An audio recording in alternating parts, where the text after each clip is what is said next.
Hello, N4H&H here. Chasing a SOTA station, or two actually. It's a husband-wife team, Alpha Echo 1 Mike Sierra and Alpha Echo 1 Juliet Sierra, Mark and Jean. So I thought I'd let you watch this because after I work them, I want to show you something I did on the receive to improve the signal-to-noise ratio. CQ, send us on the air or any station, Alpha Echo 1 Mike Sierra. November 4, Hotel, November Hotel. November 4, Hotel, November Hotel. Hey, good afternoon, Doug. You must have made it back home. Thanks again for chasing us today. You're a 5'9" here on Bushy Head, over. Yeah, thank you, Mark. Yeah, we just got in. I ran downstairs and warmed up the rig there so I could try to get you before you left. I see you change frequencies. Probably some little interference there in the other area. Yeah, that's correct. Yeah, it looks like I probably need to operate up in this area a little bit more often. Usually there's somewhere around 7.191 and 105. Well, that area, 185 in that area. Hey, by the way, I got a question for you. Are you on an FTdx5000? Well, not at the moment. Right now, I'm talking to you from the FTdx5000. Okay. I've been watching your videos on DX10 on the 731, so enjoy them. And, of course, all the radios you have great audio. Anyway, take care. 73. Thanks again, Doug. Let me pass the mic on to you. Appreciate it. Yeah, okay, Mark.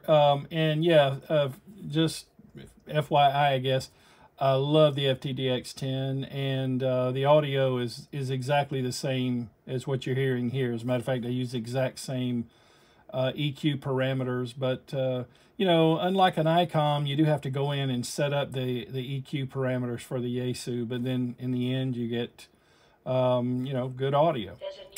All right, so let me stand by for Gene, 73 in 4H&H. Thanks again, 73, 81 and S. Appreciate it. November 4, Hotel, November Hotel, Alpha Echo 1, Juliet Sierra.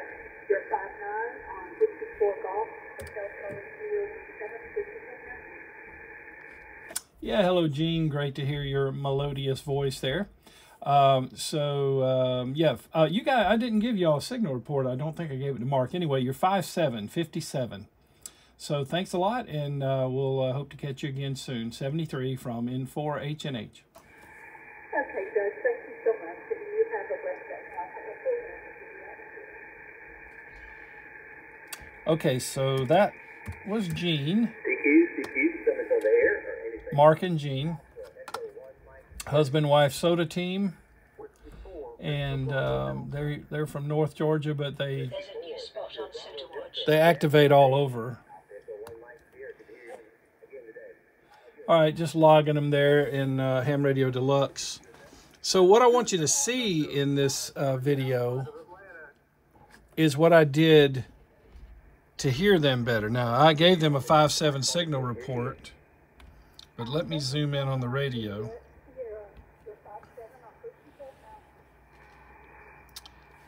And get a little more light on the situation. So you'll notice they're barely moving the S meter. Now this is the FTdx5000, so the feature I'm about to show you does not exist in the FTdx101D or MP or FTdx10 or FT710. If you look in the display right along in here, let me zoom in a little bit more, you'll see it says IPO2, Intercept Point Optimization 2. So I'm going to go to AMP1, which with this radio, this button here for IPO, you can toggle it up and down to change. But if you're on any of these others, you can just press it straight in. I've shown that in a video a couple of years ago with this rig. And you see I go to AMP1. Now, look at the S meter and listen to the noise.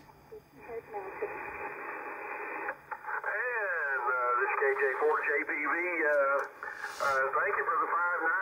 You came up to a 5'9", and let's see, he's Mark. Mark came up to a 5'9" on that last transmission. I guess the band is or something's changing. Yeah, that's a wonderful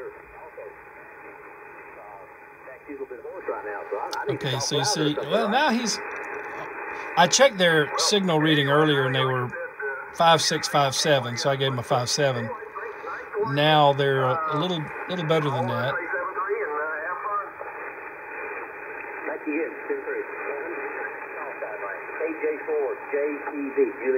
Well, still hovering around 7, sometimes bouncing 8. Roger, the name is Mike. Mike Alpha Charlie Kilo. Again, I'm going to say 7-3 and make room for somebody else. Thank you again, Matt.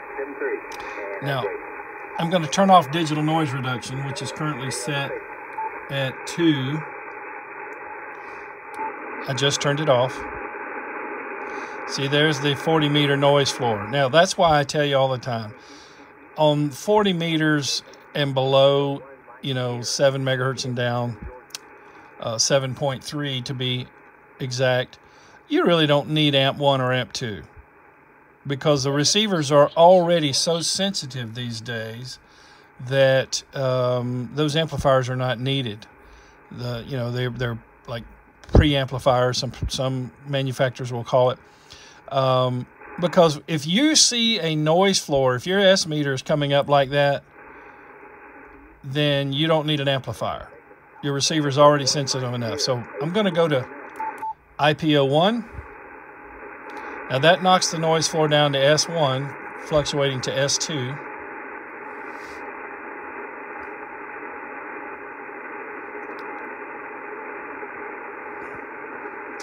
I was hoping Mark would come back. But of course, you know, the S meter reading drops too, because these S meters are calibrated using amp 1. In fact, they're calibrated on 14.2 megahertz. That's where they calibrate the radio, and you know, middle of the HF spectrum, and using amp 1. So your S meter reading is naturally going to drop when you know, turn on IPO. Because think of it this way. Some people might think, well, IPO is like an attenuator. Well, not exactly. The attenuator literally is like think of it as a resistance to signal strength. But what IPO is intercept point optimization, which is, if you hear some background, that's a voice coming out of the computer telling me there's a SOTA watch spot. So the intercept point optimization is a very, very low gain preamplifier in the front end of the receiver. It's not near the gain of amp 1, amp 2. That varies from radio to radio, but it's in the range of 10 dB of gain. And amp 2 basically stacks in there, is like cascading. So amp 2 adds to amp 1. So, you know, again, you'll be somewhere, depending on the radio, in the 17 to 20 dB range of gain. But what you're really doing, you know, if you don't need it, you're just dragging in more noise. Now, when you get up to 28 megahertz, sometimes even 21 megahertz, you know, the 15-meter band, then you might start needing amp 1 and maybe even amp 2, depending upon, you know, what you're trying to pull out. And you know, I've shown you before that if I'm working CW and I'm using a very tight filter, I may need to use amp 2 on certain bands, usually the higher frequency bands, as in, you know, sometimes 20 meters, but, you know, 17 meters and up. So, but I often don't even use amp 1 for sideband on 20 meters or 17 meters, just not really needed. And if the station is strong enough on 15 meters, 21 megahertz, for that matter, even 12 meters and 10 meters, use IPO.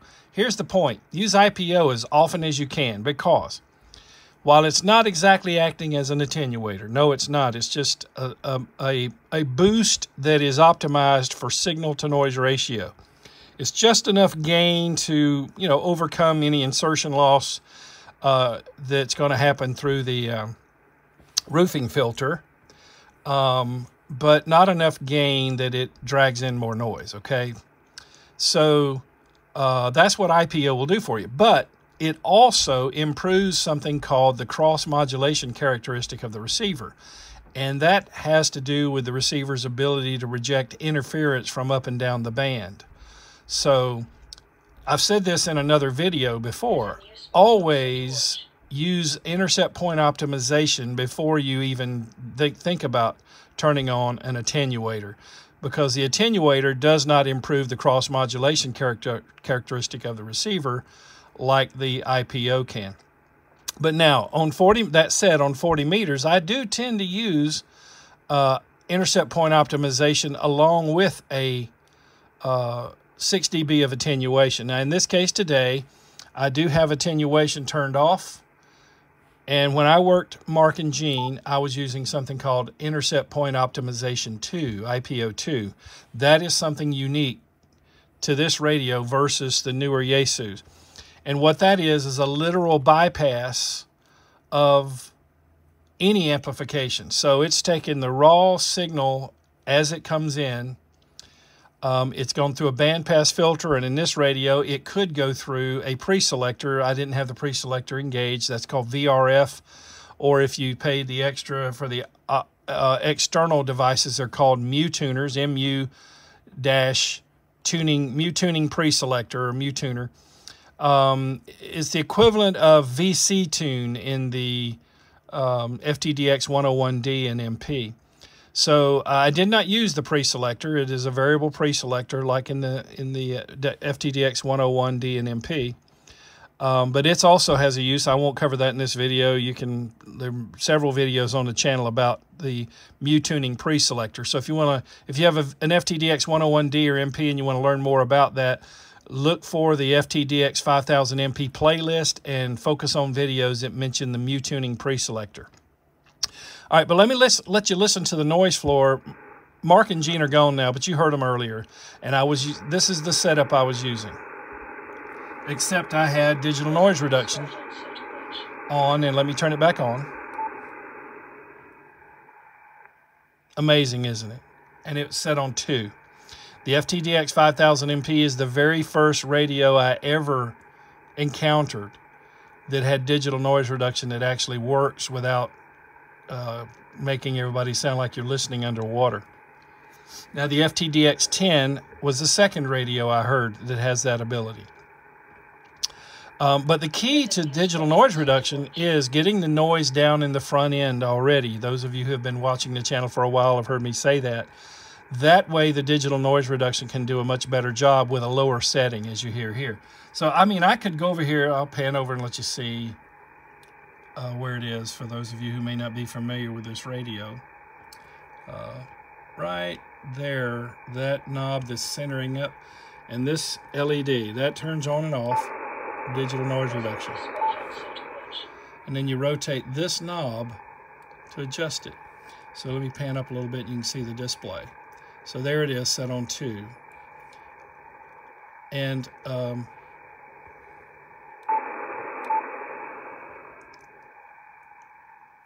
5. Honestly, I could have gotten away with 5. And those of you who are familiar with the contour filter know that that's another tool available to mask noise. And what you do with it is focus in on, and I didn't use it, but didn't need it really, but there's it. There's the contour filter engaged, this button here. And I'm centered up around 2100 hertz. I usually, somewhere in the 2000 plus or minus 300, you just sweep that through there until you hear the station you're listening to better.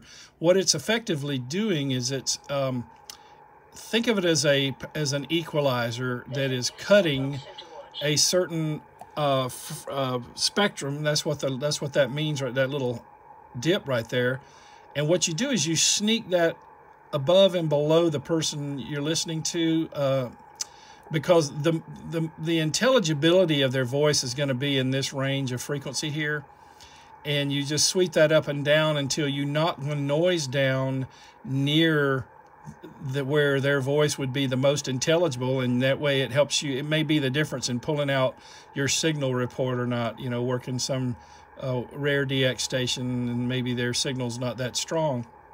So that's contour. I could have used it, but I didn't really need it.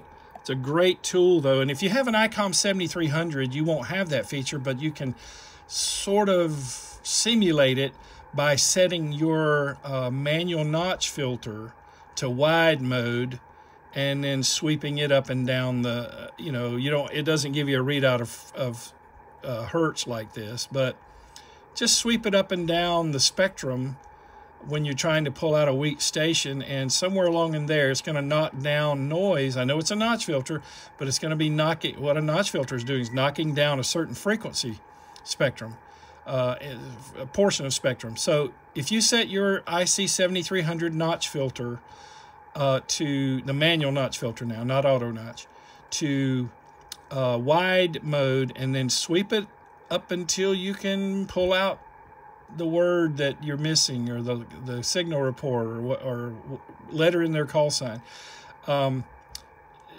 That's another tool in your shed, even if you don't have something called Contour. Contour is dedicated for that purpose, and quite frankly does perform a little better than you using the manual notch filter on the ICOM 7300, but it does give the 7300 a similar functionality. I know this is not an ICOM 7300 video, but I know a lot of you have that particular rig, and if nothing else, you have it as a backup rig. So I just wanted you to know that you can simulate Contour by using the manual notch filter, not just in the 7300. Any radio that doesn't have Contour, if you set your manual notch filter to wide instead of narrow, then you use it like a Contour. I like to be able to set my manual notch to narrow though, because I want to knock out the heterodyne without really noticing that I did. Okay, well, that's enough packed into this video, but I wanted you to see that SOTA chase. I wanted you to understand the reason you didn't hear all that noise when I was working Mark and Gene was because of IPO2. I was not amplifying any of the noise floor at all. And what I'm doing is, like I always say, work that S meter to the left, not to the right. I was getting the noise. Look at the noise right now is at 0. Now, if I go back to IPO1, it's S1 fluctuating to S2. So IPO1 is a little bit of amplification, but it's as much boost as it can give without dragging in more noise. But IPO2 is 0 boost, 0 noise, especially with digital noise reduction set. Let me turn off Contour, and I'll bring digital noise reduction back down to 2. So you can barely hear a little bit of hiss in there. Like I said, I could have gone to 5 and basically eliminated it. All right, so I hope you found the video helpful and informative. And hopefully, if you don't own a 5000, you're still watching this video, because I encourage people to watch the other videos and the other playlists on this channel, because I don't intentionally try to teach the same thing on every radio, because every radio has similar features. So you can learn a technique. When I'm using the 5000, you can apply that to an FTdx101D, an FTdx10, an FTdx101MP, even an FT710. Now, the FT710 doesn't have roofing filters, so you wouldn't really have any option there as far as, like if I'm showing something to do with roofing filters. But much of what I show can be applied to any other radio, even from another manufacturer. So hope you found this helpful and informative. I want to thank the Patreon support team who make these videos possible. Like I've told you, I would not be able to afford to do this without having the financial support of that team and those team members. And I'm going to be every now and then I recognize the VIP members, and I'll be doing that soon. And well, I don't know, I may have already done it by the time this video comes out. Because quite honestly, I'm shooting this video in December, and it's probably going to be a January video. But I do intend to do that. Every now and then I like to do a recognition of the VIP Patreons, because they're putting some skin in the game to help really ensure that this channel can stay up and running. But I invite you to join at any level, associate, executive, or VIP. The associates, you're helping me keep the channel going. You have access to the internal polling, the technical discussions. The executives and the VIPs have access to a lot more information in the form of PDFs, things that I write, You know, for example, right now I've got 5 covering 5 different radios, the newest being the FT710, what I call my menu optimizations PDFs you can download and print out or read from your screen, however you want to do it. And I go through all of the menu changes I make on that particular radio, and then I go into the knobs and buttons and how what all these things are for, and how I may combine some of them. So I get into my thought process of what I do with the various controls and menu selections in the radios. Right now I have one for FT891, 991A, FTdx5000MP, the FTdx10, and the FT710. So, and I'll try to add more as I get other opportunities to review other radios. You know, really, I guess you could call these videos tutorials. So the Patreon team makes that possible. So if you can see your way to, you know, if you feel like you get something from this channel and you want to ensure that I can continue to do this, consider joining that Patreon support team with a small monthly donation, and you can get in and out as often as you want. To join the team, go to www.patreon.com/N4HNH. That's patreon.com/N4HNH, and I'll put it on the screen here. And if you would please, cost you nothing to click that thumbs up, give the video a like, and that helps us out with YouTube. Would much appreciate that. And consider subscribing to the channel. That also helps us out with YouTube. And if you do subscribe, be sure to click the notification bell so you will be notified when I upload another video, usually a couple of weeks. And finally, if you would, share a link to this video on social media, text message, email, or maybe phone a friend. Hey, thanks for watching in 73 from N4HNH.